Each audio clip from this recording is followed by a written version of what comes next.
Print and electronic media మిత్రులకు నమస్కారాలు. ఇప్పుడే ఈ ప్రెస్ మీట్లో పాల్గొంటున్నటువంటి ప్రముఖులు నర్సంపేట భారతీయ జనతా పార్టీకి సంబంధించిన నాయకుల పేర్లు చెప్పాను.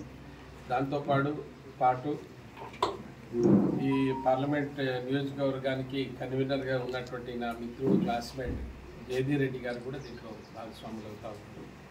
మిత్రులారా, ముందుగా దేశ ప్రజలకు సుదీర్ఘ అనుభవం ఉన్నటువంటి నరేంద్ర మోడీ గారు 14 సంవత్సరాలు ముఖ్యమంత్రిగా, ఆ తర్వాత 10 సంవత్సరాలుగా ఈ దేశ అభివృద్ధిలో ఒక ప్రముఖ పాత్ర పోషించి విశ్వనాయకుడిగా పేరు పొందినటువంటి నరేంద్ర మోడీ గారు రేపు మూడోసారి ప్రధానమంత్రిగా ప్రమాణ స్వీకారం చేస్తున్న సందర్భంగా దేశ ప్రజలకు మరోసారి హృదయపూర్వకంగా ధన్యవాదాలు తెలియజేస్తూ కృతజ్ఞతలు కూడా తెలియజేస్తా ఉన్నాను.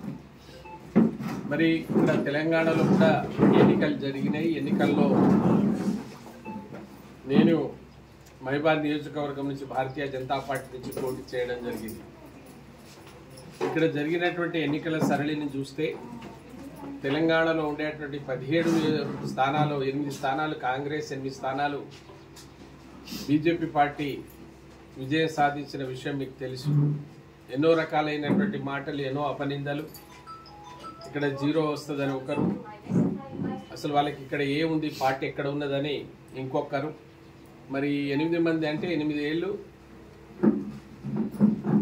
ఇక లెక్కేసుకున్నటువంటి ఎమ్మెల్యేల సంగతి ఇప్పుడు వాళ్ళు చూడాలి. ఎక్కడ ఉంది బీజేపీ పార్టీ అన్న వాళ్ళకి ఇది ఒక సవాల్. ఇది మీరు ఇప్పటికైనా మీ నోరు దగ్గర పెట్టుకోండి. భారతీయ జనతా పార్టీని విమర్శించేటువంటి ధైర్యం చేయవద్దని నేను మనవి చేస్తున్నాను.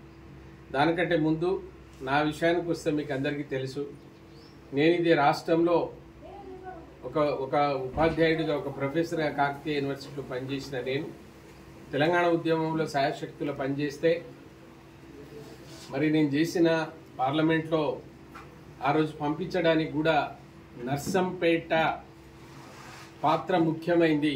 నాకు నర్సంపేటకి ఏం సంబంధం ఉందో తెలియదు, కానీ ఆ రోజు నన్ను పంపించడంలో కీలక పాత్ర పోషించినటువంటి నర్సంపేట ఈరోజు నేను ఓటమి పాలైనా నాకు చెప్పుకోదగ్గ, నాకు మనోధైర్యాన్ని ఇచ్చినటువంటి ఓట్లు 24,260 ఓట్లు వేసినటువంటి నర్సంపేట ప్రజలకి నేనే కాదు, నా కుటుంబ సభ్యుల పక్షాన్ని హృదయపూర్వకంగా ధన్యవాదాలు తెలియజేస్తా ఉన్నాను. వాళ్ళు మామూలు మాట కాదు.